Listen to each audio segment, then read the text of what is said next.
Wow. Ha! We are terrible. Hey, what is up, guys? My name is Brett, and welcome to an 82-6 game with the MSMC on the map Turbine, I believe.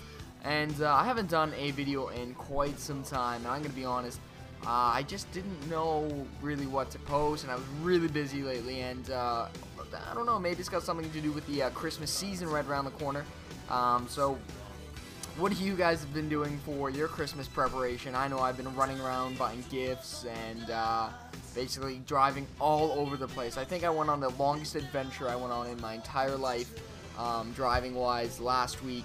And basically I went from Buffalo, New York to Parry Sound, Ontario, which is about a 6-hour drive, and I did that in one day. And then the next morning I drove back to where I originally came from, Brampton, which is a 3-hour drive. So that's like a 9-hour drive in like 24 hours. And then that night, my buddy is like, "Oh shit, man, we forgot the heat on in the cottage." And I was like, no. So I had to drive back because it was going to be snowed in, right? We're like, alright, if we go up tonight or tomorrow morning, it's not going to be snowed in. We can get to the cottage and, you know, at least turn off the heat, because once it's snowed in, you can't really access a cottage and you're just fucked. So what we did, we drove up, and we got there, and lo and behold, it was fucking snowed in. But luckily we prepared for it, but I didn't know it was going to be this bad. So we showed up, there was like 6 inches of snow, and I couldn't drive through it with my car. I tried, and we were just sliding all over the place. Like, if it was flat, I could have done no problem. I put my snow tires on and everything like that. But it was so hilly up and down, I just couldn't do it with my car. And, you know, I tried, but just couldn't do it. But, so we had to walk. And we didn't realize how far this freaking walk was from the highway to the cottage. Usually, I don't know if you guys have a cottage or not, but walking through from the highway to our cottage is usually at least a decent walk. So we started walking, and like an hour and a half in, we're like, holy shit, this is so much longer than we thought it was going to be. So an hour and a half in, we Googled Maps, like where the fuck we were, and it was 8 kilometers to get to the damn place. 8-kilometer walk in 6 inches of snow when it was cold as shit, all hilly. It was almost a 2-hour walk. So we finally got there, turned off the heat, chilled for like a minute.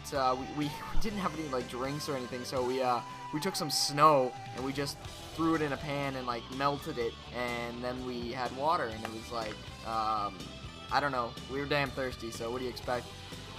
Eating snow also works, but that was a fun way. And then we had to walk back. So I got a phone call from my mom just about, I don't know, 3 o'clock in the afternoon. She's like, "Oh, you're coming to dinner still at 7. And I was like, oh Christ, that's not good. 3 to 7, that's about 4 hours, and it's a 3-hour drive regardless. So the only thing we can cut down on to kind of make it on time, I know it's not a big deal, but my mom really wanted me to be there for this dinner. And I was like, alright, I'll do my best. So instead of walking for 2 hours, we ran in the snow, like as far as we could go. And I was like, I'm so out of breath. Oh my god, was it bad running in boots and full winter gear and in 6 inches of snow up and down hills. So we made it in about under an hour. I'd say about an hour to get back to the car. So we cut off a lot of time, and I made it to dinner on time. And like, I was like, I wasn't even late. Like, there was 3 other people that were way later than me, like 10 minutes past me, and I was like, I left 4.5 hours ago, and I still made it here. Guys, well, yeah, so anyways, for my drive, overall, I thought it was insane if I added it all up. It's about 100 kilometers an hour to drive. So from Buffalo, I had to go from my town in Brampton to Buffalo, New York.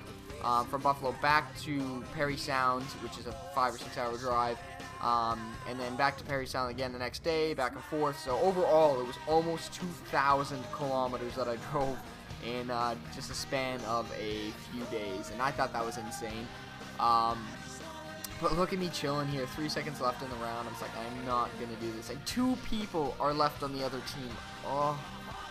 Oh dear, I hope that changes. I think it does. I think there's actually like 4 or 5. I'm not 100% sure.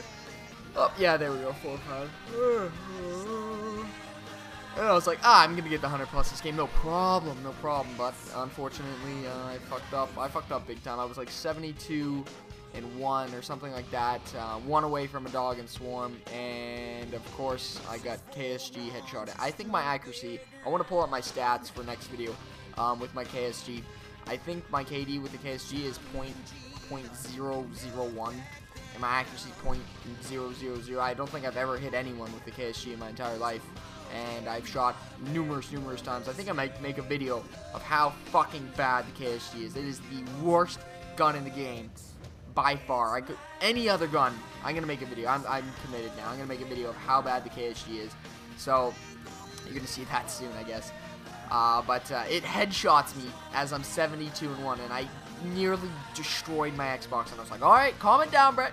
Calm it down. You're cool. You're good. You're gonna do it. You're gonna do fine. And I ended up dying 4 or 5 times more. And I choked, guys. It happens. I choked. But I actually picked up NHL 13 a couple days ago. It's been really fun playing it. I don't know if you guys have it or not. A few of my subscribers have messaged me and played with me. So that's fun. I love NHL so far. It's really fun, except I have no fucking idea how to trade for players that I want. The only person I could get was like St. Louis, who's like 37 years old, but like whatever. It happens, but I just wanted him because he's a cool guy. And here comes the fail of the year. I think I get my VSAT in just a moment. And I call it in, so I know exactly where this motherfucker's coming. Or I actually knew he was coming. And he shotguns me, headshots me with a fucking KSG. Oh, like you can see my rage through that screen right there. But I was so close to my next round, and that would have got me 100 kills regardless. So it's really not a big difference from a 100 kill game to an 82 kill game. Literally, it was 1 or 2 kills there, and I would have had 100 kills. So yeah, that's ridiculous.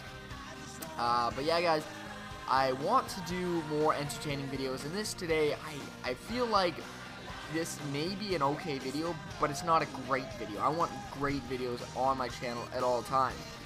So like, I want to post, and I want to post a lot, but if I'm busy and stuff, I only have time to kind of throw together these quick commentaries, you know, maybe a bit of stories, but like nothing extravagant, you know, to excite you guys, because I gotta get going in about an hour to the Christmas Eve party that I always have at my dad's mom's place or my grandma's place on my dad's side. And I don't know, guys, I've just been really busy lately, and I really want to post content, but like I said, it's tough. So I may bring in some other people to post on my channel in the meantime, but the thing is, when I do that, I feel like I lose credibility for myself being a good player, because every title I'd be like, oh, 126 kill game, 1 death, that's awesome, and then they click on it and they realize it's not me, and they get a little like, oh, Brett fucking Judas there, or jinxed us, and I don't know what the proper terminology is, but definitely that's not the right one, because Jewish James is still my YouTube name, and I don't know how to change that either. If I got that changed, that'd be funny. But definitely, I don't even know what to talk about. Literally, it's a minute left, and I know I'm rambling now, and I hate rambling. But what are you guys getting for Christmas? What did you ask for? And if you're watching this after Christmas, what did you get for Christmas that you really wanted, or you thought you were going to get, and then they didn't get you? But I've been seeing a lot of posts lately on Reddit of gifts that are really difficult to open. Like, they'll get the kid something they really want, and then they'll wrap it in like chains, duct tape, chain it all up, lock it all up, so it's almost impossible to open. I think that was really awesome. But the funny thing is, I saw another thing like scumbag, I don't know, gift wrapper, I forget what the term was, scumbag whatever, wraps gift really hardly, and then the gift's shitty anyways. I don't know. That'd be really funny if you spent half an hour opening a gift and realized it was just a bad gift anyways, or a book or something. I don't know. But anyways, guys, that's the gameplay. Final score 82-6. I hope you enjoyed it a little bit. If you did, subscribe if you're new. And other than that, guys, I'll see you tomorrow. Hopefully. Peace out.